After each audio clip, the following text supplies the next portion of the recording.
All right, y'all. So remember the other day, and I made too much rice whenever we were doing our first rice dish for this whole pantry staple challenge, not really a challenge thing. And then I went and found all that ground beef and found it on sale and got like 10 pounds. Well, I thought I had 10 pounds. And then I bought 11 pounds and only canned 10 pounds of it. Well, today's the day.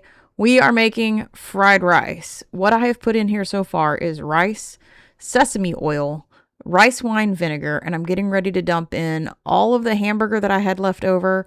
And then you'll see here in a minute, I had one jar that didn't seal. I'm not sure what happened, but we're going to go ahead and use that hamburger meat as well.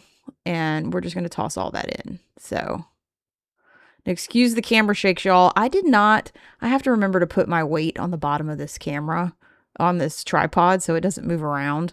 Because right there, whenever I get to cooking and stirring and stuff, the camera goes wonky. So I know this looks like the ratio to rice to meat is probably like 1-to-1. And it shouldn't be. It should probably be like 1-to-1/2.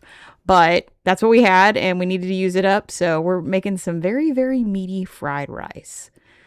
The vessel that I'm working in is an actual cast iron wok. And I'm just using it on my stove.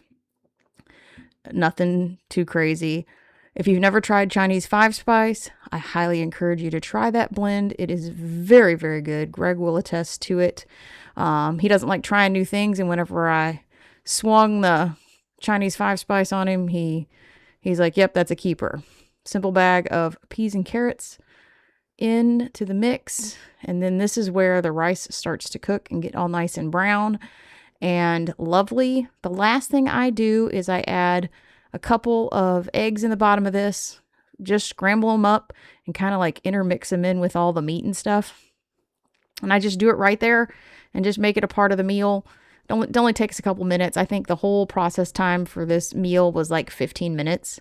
And there was plenty for us and then lunch for both of us for 2 days in a row. So I top it with some sesame seeds. I like sesame seeds in this, and then just some regular parsley. The Chinese 5-spice has enough flavor. I didn't add any salt. I figured if one of us wanted to add salt and pepper, we would add salt and pepper on our own. So, but this is your quick fried rice using staples as well as on sale hamburger meat. So, hope you liked it. Comment below. What would you add to your fried rice? So like, comment, and subscribe if you haven't already. And until we see you on the next video, bye y'all and happy Saturday.